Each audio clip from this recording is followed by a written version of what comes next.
Hello there, it's at 7, it's Broadcasting Scotland, and it's the 7th of May 2019, and we've been at the Green Party launch of their European Parliament elections this morning with their manifesto, and I'm very lucky to have with me one wonderful candidate from their team, and that's Maggie Chapman, and she's going to be here to talk to us this evening and tell you all about the elections from her perspective and from the Scottish Greens perspective too. So we've got the Green Manifesto on the table, but because of the way the studio works, and you won't know this probably when you're viewing us, but the screen that you're watching is all by magic. The screen behind us is actually green, so it's exactly the right studio to bring the green people into. And so, Maggie, I think that you need to, a lot of people will know exactly who you are, yes, without me introducing you, but for those people who are not as familiar with you, because, like everything else, you have to keep telling everybody who you are, please give us a little bit of your background and what you're doing, and that'll start us off, I think. Okay, thank you. Well, firstly, thank you very much for inviting me on this evening. It's great to be here.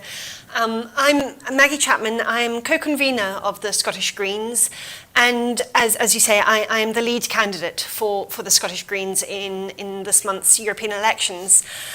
A little bit about me. I was born and brought up in Zimbabwe, and I moved to Scotland just over 20 years ago. And when I moved here, I thought I'd be here for 3 or 4 years, came here to study. But I am very clearly and determinedly now a Scot by choice. I can't imagine living anywhere else. It's very, very clearly home to me.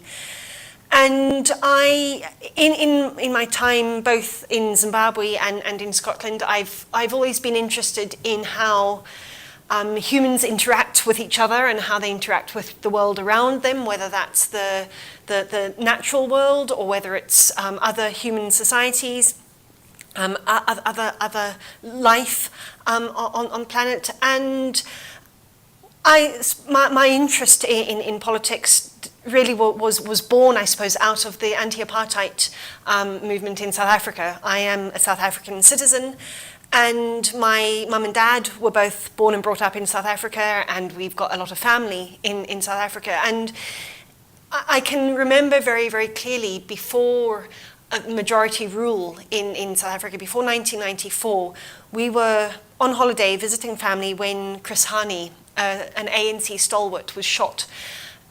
He was assassinated, and it changed how people felt about politics. It changed about how people felt about their places in that country. And I was young at the time. I was a child at the time, but it had a very, very profound effect on me because of how it affected my parents and my family. And I suppose that's one of the backbones of my politics, that sort of questioning around why politics is the way it is, that the questions around why we have the systems we have, why we have the inequalities we do, why we have the prejudices and why we make the judgments we make. And although I didn't do anything overtly political, I suppose, with a big P for quite a long time, those ideas clearly were in the back of my mind. And in Scotland, in the early 2000s, I joined the Greens actually as a response to the Iraq War. The Scottish Greens were, as far as I could make out, the only party that saw peace as a central component of a kind of society that I wanted to live in, and saw a very, very clear way to secure and enable that peace. And my political involvement has sort of grown from there, and I've been very lucky to be part of such a vibrant and such a growing political party over the last 10, 15 years. It's been quite an experience. Grown up in the party too, because you're indeed up at the top. Well, we like to think ourselves as maybe less hierarchical than most other political parties. Patrick Harvey and I are co-conveners. We have gender balance party leadership. And when we talk about political party decision making at our conferences, I have as much sway as any other member on conference floor, and I think that's the way it should be. We are a party that seeks to decentralize power. We're a party that seeks to bring people up to the same level rather than dragging people down to the lowest possible level. You've given us a very nice outline of your how you got here and where you came from, and that's been fascinating. So could you do a similar thing for the Greens? Maybe a précis, because I think we could probably be here all night. Oh, well, yes. And Sorry. maybe you've got other things to do. But I think that often, people watch and they think they know. Mm-hmm. But I don't think everybody does know, really. Well, I suppose for me, as I said, I joined the party after, because of the war in Iraq. And it was an obvious choice for me because it was the only party that saw the connection between social justice, environmental justice, and economic justice. Those three pillars of a just society working inextricably together. You can't have one without the other two. And for me, that's been the sort of foundational sort of principles of the party. We are a party of local democracy, we're a party of decentralized power, we're a party of peace, and we're a party that sees how human society and the non-human world have to work together and have to interact on a much more equal footing than we have at the moment in Scotland or anywhere in the world in order to have a livable future. So for me, really, it's those three pillars of justice: economic, environmental, and social justice working together. So it's far more than just looking out the window and thinking it's a bit warmer than it should be today, or it's there's a tornado coming through here, and that never happened before. And looking at the causes of what is happening, rather than just seeing, well, can we fix the symptoms? Can we?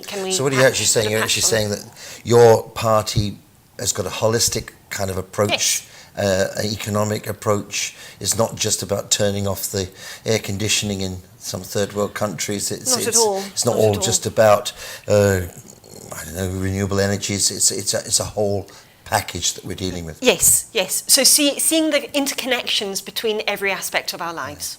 Well, we've got your manifesto here in front of us, but maybe we should discuss just briefly the big talking point of the day, which was, I don't know if you've heard this, but the SNP government did declare a climate emergency the other day, and of course there were things that we reported on here at Broadcasting Scotland over the Extinction Rebellion and Greta Thunberg. You may recall if you happened to watch those shows.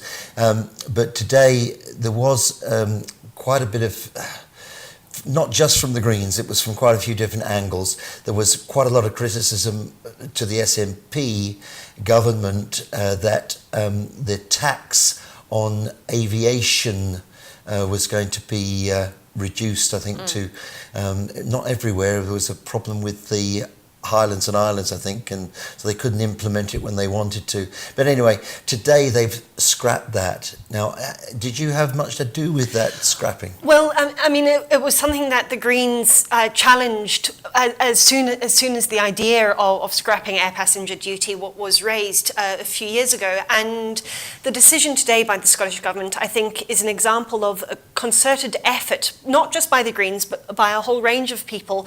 But it's an example of the Greens leading the change, leading that kind of bold action that says, actually, if we are serious about tackling the climate emergency that we face, the climate emergency that, as you say, Extinction Rebellion and Greta Thunberg have been so eloquently expressing in different ways, then we cannot continue to subsidise or give tax cuts to airlines, to some of the biggest polluters in our economy. And so I'm very pleased that the SNP government took that decision today, and I congratulate my Green colleagues in Holyrood for being at the forefront of that campaign.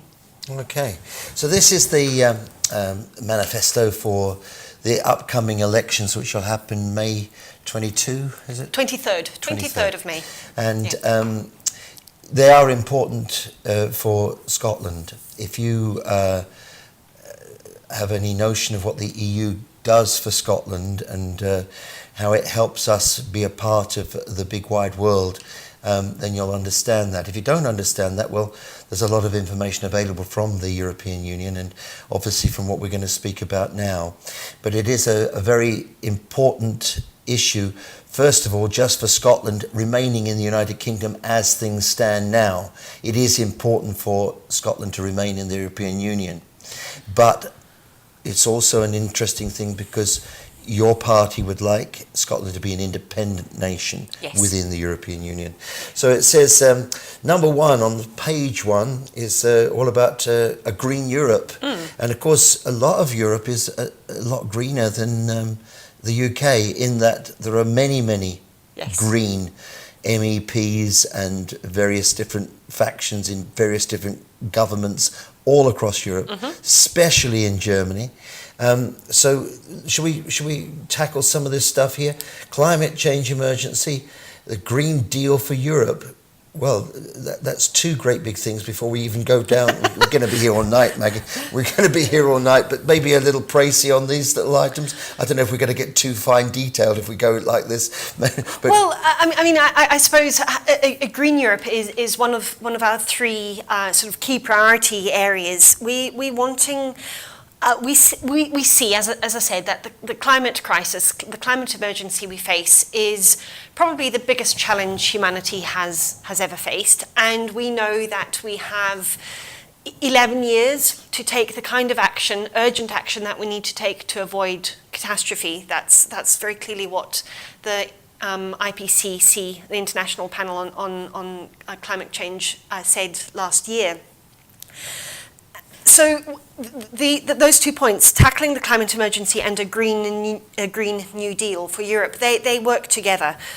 We can't just tinker around the edges of our economic system. It is the economic system that has led to the climate crisis that we face.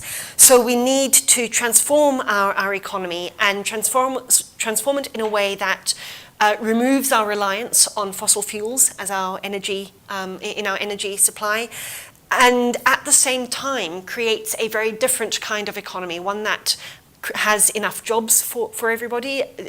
We know that we could create millions of jobs across the continent with a Green New Deal, and Greens all across Europe are making the same commitment to campaign for and implement a Green New Deal, because we see these jobs in a different kind of economy, in renewables, in home insulation, in using the technological and engineering expertise that we know we have, but for good, rather than using them in an industry that we know is killing the planet, using them to create long-term, well-paid jobs, using them to create warm homes, using them to create clean air, using them to just create a better society. So those two things work very, very closely together. You see, one wonders why we don't immediately flip over. There's enough energy in the Clyde to heat most of Scotland. You've just got to transfer the heat out of the water, and it's not that big a deal because people do it all over the world. When I lived in other countries, one of the forms of heating was to drill a hole outside your house, and you put a pump in. I think it's 4 degrees different if you go down heat exchange, so far. yeah. Yes, and then you've got enough heating. And many people I know did it. In fact, I knew a fellow who was across the road from a bank, and he said he was digging a hole to the... It was only a joke, of course, but it was quite funny because it's quite a big hole. Good to know. So, I mean, I wonder why there is... Well, I don't actually wonder why. I know exactly why, but you can tell me why there is such a resistance to change. Well, I mean, if we look at the history of how renewable energy has fared in the UK over the last 40 years, it's very, very clear that in the 1980s, the then Conservative UK government had no interest in supporting what would have been a largely Scottish industry. It would have allowed for a sustained transition from coal to renewables, and the Conservative government chose to withdraw any kind of subsidy or any kind of investment from that in the 80s. And we've had immense pressure, political pressure put on successive governments from the oil industry, from the oil and gas industry, and very little political will from those same governments, not all of them Conservative governments, but very little political will to actually invest in what we needed to invest in. So we've seen the skills and expertise, many of which were nurtured in Scotland, move elsewhere. You know, we've lost a lot of those skills and expertise from our country to other countries in Europe, because there hasn't been that political support. And I think we have an opportunity now to change that. We have an opportunity to say, we know we need to do this. It makes very clear economic sense for us to do this. We know renewables are coming down in price because they are technological in their underpinning rather than resource, finite resource in their underpinning. So we know that we have the opportunity now, and yes, very much like you, I wish we could just flip over, but we need the investment to ensure that, so there's that another we thing that interests sustain me too. supply. We had a wonderful woman here the other night who was sitting here while I let it on like I do, and she was called Day Tucker. And she spoke of using renewable energies because she said you can put anything in a polytunnel. She even said there's some guy doing tiger prawns in a polytunnel up in the Highlands somewhere. She was from Perth or somewhere, rather Trossachs, I think. I can't remember exactly where she said she came from. But one wonders why people don't grab a hold of this. And I think I did mention to you in our green room outside before we came in here about a gentleman in Australia who's got into finding a way of pushing hydrogen around the planet now by converting it into ammonia. And these ideas, are your Green Party picking up on all this kind of stuff? Well, yes. A couple of years ago, in 2015, 2016, we commissioned research on exactly what would need to change in Scotland's economy to implement a Green New Deal here. And it was very, very clear that we know we can create a couple of 100,000 jobs in Scotland alone because we have the skills, we have the expertise, we've got the engineering knowledge, we've got the innovation, we've got the people who are doing the creative work that needs to be done around the technology. So it's just a matter of making that a political priority, and hopefully with Extinction Rebellion, with the school climate strikes, with a very clear awakening of the crisis we face. Now is the time, now is the opportunity. See, back in, I don't remember when I read these books, but they're very clearly in my head, but there was a man, Dennis Waitley was his name, and in one of his books he said, by the year 2020 we'll all be driving hydrogen cars. Well, it's not far off. No, it's not. Well, it's next year, but yeah. No, it's, I mean, I think that there are a whole range of different technologies, and what we need to make sure that we do is that we have a diverse energy sector, because what works in some parts of Scotland, never mind the world, won't necessarily work everywhere else. The hydrogen car certainly would clean us up a bit, wouldn't it? It sucks in the filth and chucks out water and air at the back. But I mean, we've got other systems that have none of the byproducts, because they may be consequences, positive and negative, of increased water vapor. Water vapor is also one of the things in our atmosphere that affects the climate. So I'll read through a few more of these things, and then because we've got to come on to the elections, which is the most important thing that we're here to talk about. But it's easy to get lost in conversation with you about all these subjects. I'm fascinated by them. But we've got the food and the thriving farming sector and the fight pollution and protect the natural world, a free and fair Europe, freedom of movement. Of course, that's one of those bugbears for some people, but I don't think we can do without that in Scotland. Free education and fair work, well, I give you a tick for that myself, but it's not for me to say. Workers' rights, all the things we have with the European Union you want. We've got a feminist and diverse Europe, equal rights for disabled people, rights for black and ethnic minority Europeans. And then 3, these are the main kind of points, you can see them up on the screen. A democratic Europe, united in peace, fight to strengthen the European Parliament and the democratic heart of the EU, digital rights and supporting communities and local democracy. Do you think that one of the problems with the European Union has been that we don't get enough? I mean, here at Broadcasting Scotland, we do broadcast a lot of things that go on in the Westminster Parliament, the PMQs, and of course in Holyrood, we always do the FMQs, and then, of course, but I know that we do some the EU Parliament here too, but how much do you get in the mainstream? I mean, I'd like Broadcasting Scotland to be the mainstream, but obviously we're not quite the mainstream just yet. But the BBC and the ITV companies are the main ones here in the United Kingdom as it stands at present. But we don't hear enough of it, do we?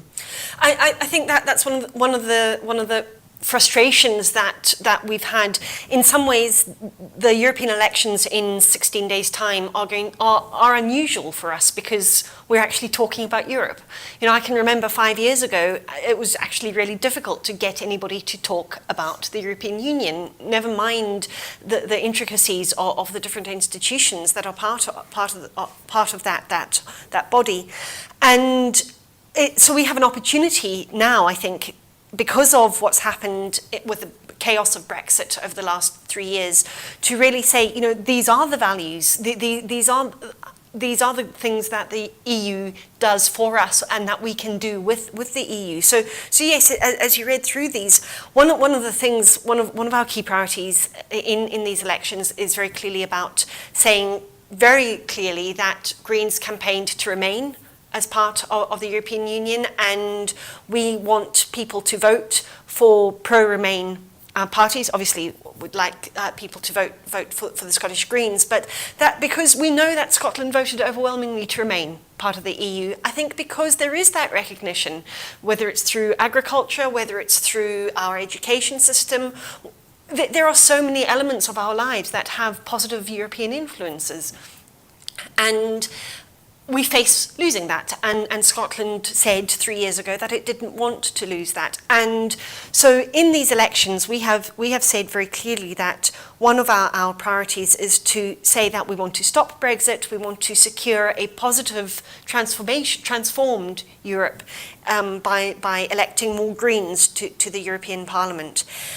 Because Scotland's voice over the last 3 years has been largely ignored. We know that the Westminster government has done everything it can to take absolutely no notice of the Scottish government, of the Scottish Parliament, of the will of the Scottish people, and that to me is a democratic problem. So we're saying to people, look, we have an opportunity on the 23rd of May to elect people who are prepared, as I am as a Green, to say I want to remain, but I also want to rebel. So it's a remain and rebel message. We want to be part of the European Union because we know it's not perfect. It's by any stretch of the imagination, but we have to be part of it to be able to transform it in the ways we want to see it. Don't you think that's actually part of the thing of everything? I mean, we build something. We really, when we build things, we don't actually know what the end game's going to be. I mean, it would be good to think that when people manufacture a new car or something, they did think about what happened at the end of it, and I'm sure that's become a part. But when Henry Ford was putting together the Model T Ford, I'm sure he wasn't thinking about 2019 when we're all baking to death because the climate's changed. Of course, he couldn't have thought that far. But what we do in life really isn't a great big stop and turn about, is it? We always have to find ways of making things better. That's true, but I think we are probably at a point where our very existence can't wait long enough for us just to tinker around the edges, making things better. We do need radical transformation. We do need radical action and radical change. And that means our institutions of power, our institutions of governance, and our institutions of democracy have to change as well. It's an interesting thing too to me that people seem to always think that Europe is somewhere else. We are in Europe now, today. It's almost still. like the economy, isn't it? You see other news people sitting and it's over the shoulder with a graph or something, but it is not you and me spending our money. It's this, and of course this capitalist thing that, I mean, Adam Smith started it here in Scotland, didn't he? In a way, with the economics, and this constant drive for growth, growth meaning that we've all got to have more and more all the time. And of course, in a sense, you do have to have more and more all the time because there's more people all the time and there's more people who need to do things all the time. But it depends what you value. At the moment, our economy values GDP. And that's what it sees growth as being, a growth in GDP, gross domestic product, as being what is worthy. But we all know that's not what gives meaning to our lives. You know, humans as a species, what are we good at? We're good at caring for each other. We're good at creating things, at expressing ourselves creatively in different ways. And we're good at working together when given the space and the time and the opportunity to do so. The economy values none of that. GDP values none of that. So we need to change that. And that's one of the things that's at the heart of what the Scottish Green Party stands for. It's at the heart of what all Green parties across Europe stand for. And you can see elements of that in this manifesto, whether it's talking about, as I already have done, the Green New Deal, whether it's talking about how we value our public sector services and our public resources that we have, because we know those are the things that sustain life, whether it's our health service. One of the reasons again that we are so determined to get the green message out for these elections is that I said Westminster has ignored Scotland's voice over the last 3 years, but more than that, we know that Theresa May has indicated her intention to sign trade deals with the United States that would see the wholesale sell-off of our NHS. It would open the door to privatisation of our education system, and we know that though that doesn't serve the vast majority of our population well. And also well. the chicken washed in chlorine and changes to our hormone agricultural processes. I wanted to. I mean, we have gone on for half an hour already. I'd like to go on longer. I don't know if you've got the time to give us. I can go on a wee bit longer. Yes, of course. The thing would be, to my mind, I think successive UK governments have actually wasted their time in Europe, because although they've been at the coalface and they've actually been making the rules, all this nonsense one hears of these stupid things that they put on front pages of stupid newspapers is stuff that the UK government has had a hand in. Nothing that's happened in Europe in the last 40 years hasn't had the stamp of approval of the United Kingdom government on it. So we can actually only blame ourselves for what's gone on, which is one of the reasons that the Scottish Greens is campaigning for an independent Scotland to be a member of the European Union, because we know that we have an opportunity with independence to create a different kind of Scotland, to remove us from the shackles of Westminster that are quite frankly backward looking, that they are not about a progressive and equal future world. They don't see the value of every human being. They only see the value of certain human beings who are able to work, you know, to fit into that very outdated economic model. And we know that with an independent Scotland in Europe, we have an opportunity to have our voices heard on the world stage, to be leaders, whether it's in the energy transformation that we need to see, but also just valuing human beings for being human beings, and not because they fit into a certain economic model. Shall I just flip through the pages? Okay. Because, and I mean, there's a lot of stuff in here. You're heading for net zero emissions targets, push for improvements to the EU emissions trading scheme, campaign to end the subsidies on fossil fuels, the Green New Deal for Europe, which we already spoke of, 100%. Well, I'll leave that to spoken well, before. I mean, just quickly, a couple of things on that. It's interesting. Scotland 10 years ago set what were at the time viewed as very ambitious climate targets. And there was all talk as, oh, we're never going to meet these, it's just not possible. The policy part of that was a carbon emissions trading scheme. The idea was that we would cut our carbon emissions because of carbon trading. That's not what happened. What happened was that we shifted to there was a much greater shift to renewable energy than we thought there was going to be, because the technology was invested in and developed. And if we can do that in 10 years in Scotland, just think what we could do on a continental level, with the kind of inward investment from governments right across Europe into this. We could radically transform our energy sector. So it's these kinds of things. That's what we mean when we're saying a Green New Deal. We know we've got the creativity and the innovation in our communities, in our people, to deliver the kinds of changes that we need. So it's very clear that we can make the transformations we need to. We just need to get Greens elected to do that. So let's run through we did do some of this. We talked about the farm, the good food stuff. Yep. And I mean, there's a lot of detail here. So and the pollution we've talked about. Of course, the other big noises about the plastics in the oceans and David Attenborough, etc. And that's a terrible thing. And of course, I have been carrying my Hessian shopping bag into the supermarket, and I've been really remembering, because I leave it on the front seat of the car now. I mean, maybe you should do the same. What else have we got here? Defend the freedom of movement, end Fortress Europe.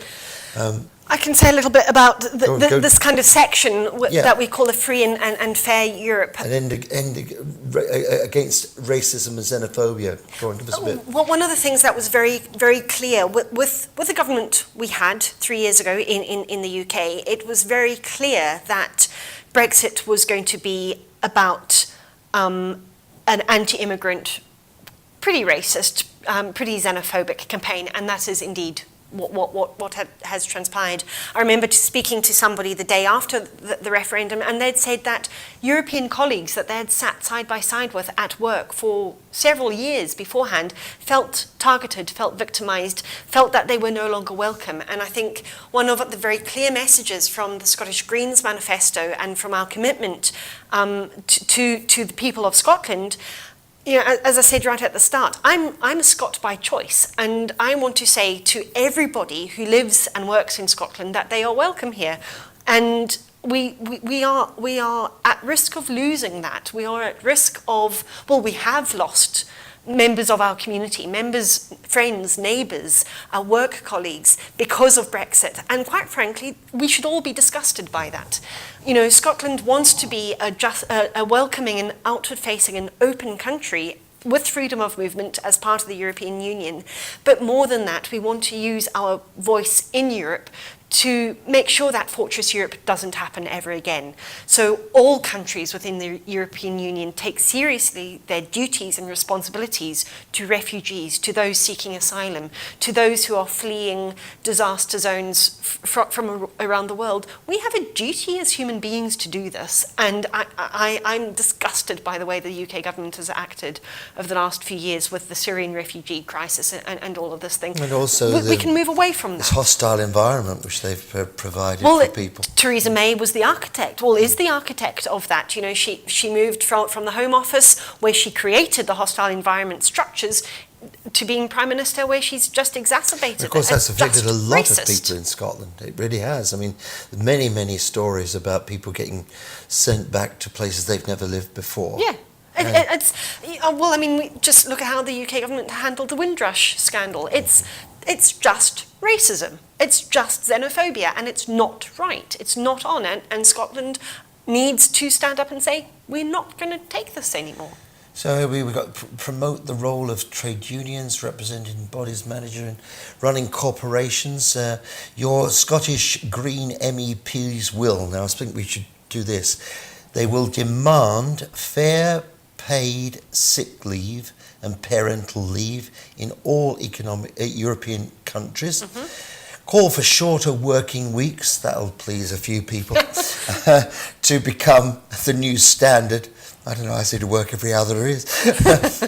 Work with the European Greens to get a universal basic income directive passed that will guarantee citizens a minimum income while respecting national social security systems. Now that's an interesting thing that's been tried out in a few places now. Finland started doing that, didn't they? There've been a few pilots in different Scandinavian countries, and seem to go quite well in Finland, didn't it? Indeed, the different models of universal basic income. There are some questions people have about how you deal with the border effect. So the communities in the pilot and communities out of it. A referendum on it. You know, the Swiss system of voting every 3 months on issues that people have signed up for, and people had signed for it. They wanted it, but I think the government said, "Hang on, we'll be flooded with people because they'll all come here looking for the minimum wage." But the thing is, we have an opportunity, as I say, to create a better world, and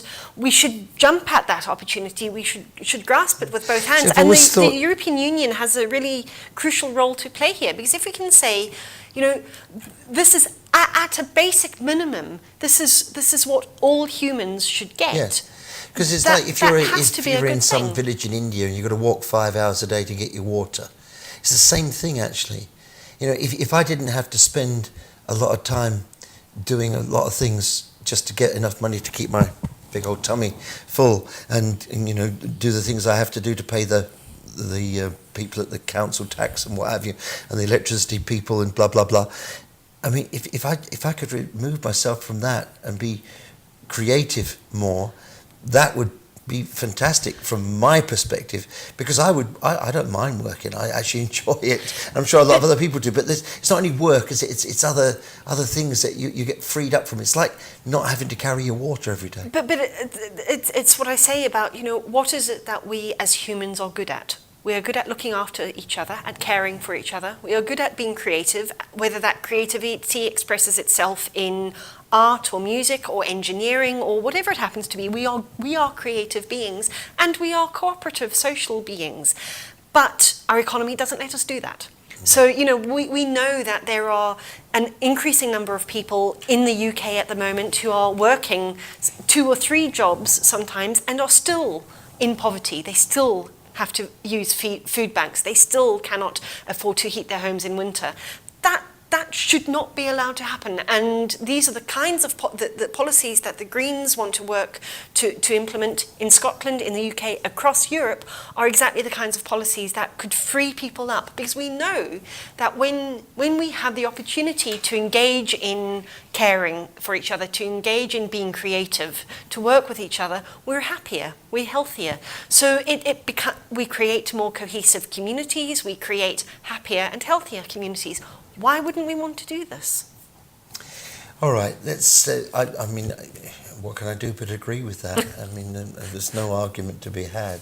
I mean, obviously keeping education free, because we all benefit by that. Absolutely. If you've got people who are intelligent and they get to university, or if they prefer to work with their hands, we need skilled people. I mean, I'm a great believer in Switzerland's way of doing apprenticeships. I mean, every Wayne gets one there, really. And that's the way it should be for Scotland. And again, well, I mean, in Scotland, this year marks the 20th anniversary of the Scottish Parliament, and we've seen a shift in levels of apprenticeships in Scotland that hasn't happened elsewhere in the UK, and I think that's something we should be celebrating and jumping up and down and making a good noise about. The feminists and the diverse Europe. You've got the equal rights for disabled people, black and minority ethnics we mentioned before, and to strengthen European Parliament, and unite in peace. Maybe that's where we should finish this off today. We've got digital rights, though. Maybe you wanted to say a couple of words on that? Well, I mean, I think there are a whole range of policies and controls that the European Parliament, that the European Union could be implementing, we've got ourselves into a situation where private corporations have a huge amount of power over us because they control our data. And what we have said for a long time is that we as individuals, we should control and have the ownership of our own data, and not be at the mercy of Facebooks or Amazons or Googles of this world, who will use that data to make money. So there are steps that we need to take to make digital rights part of our human rights. I don't think we should brush over the feminist bit. I think you should maybe give us a little bit on that. I think when we say we want a feminist and diverse Europe, a Europe that acknowledges and welcomes diversity, but also strives for equality, that's what we're talking about. We don't want to see people's outcomes or opportunities in life being affected by a patriarchal system, for instance. We want equality of opportunity across gender, across race, across all of the characteristics of human beings.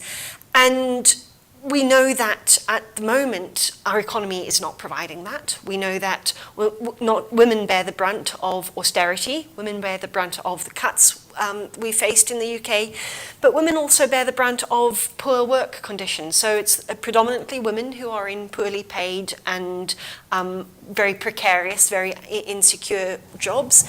That should change. That is not right. So not only should we be creating the kinds of economy that does make work pay, but also in all aspects of our lives, in education and across the piece, ensuring that it shouldn't matter what your characteristics are, you have the opportunities that the person next to you has, regardless of your origins, your race, your gender, anything. And of course, partly the foundation of the European Union that we now have was the formation of the coal and steel, because certain countries got together and decided to take hold of the coal and the steel because they were the basic tools, the basic ingredients for making war, and they wanted to control those. And so the nugget, the diamond at the heart of the European Union is to keep peace. And this has got a nice big headline on page 12 of your thing, and it's got a lovely picture of peace. And I think we should conclude our discussions, and there might be some other things you want to tag on the end, but because the European Union was founded really to stop wars in Europe, and it's done that for 70 years. Hence, you and I have had the glory of living in a peaceful Europe. Indeed. And people have forgotten war almost. I mean, there are still some people in nursing homes and some people out in the world at large who can remember because they were part of it, either as a Wayne or whatever. But it's a thing that's, though we've had Afghanistan, we've had the Falklands War, peace in Europe has been assured. And so we've got a couple of minutes. Okay, well, I mean, I think it's quite clear that peace is fostered by in allowing and enabling communities to work together. Social and economic cooperation is what fosters peace, and the European Union can do just that. Does it get it right all the time? No, of course it doesn't. But that is one of the founding principles, and that's one of the hugely valuable principles, I think, that we can use within the European Union to secure peace not only on the European continent but extend it as well. So we know that the real threats to humanity, the real threats that will cause flashpoints between different societies are food security, water security, those kinds of things. So we need to ensure that our economy and our life support systems function effectively.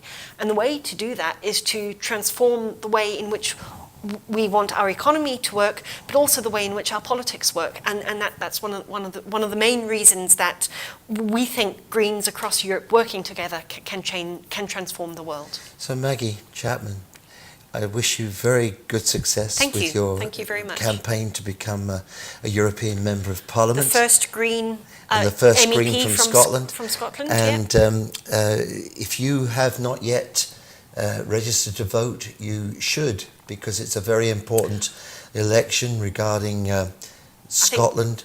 I think you've got today to do might it have been by the tonight, dead- I think. Yes, today is So the get on the deadline. internet if you've got it, and make sure you register.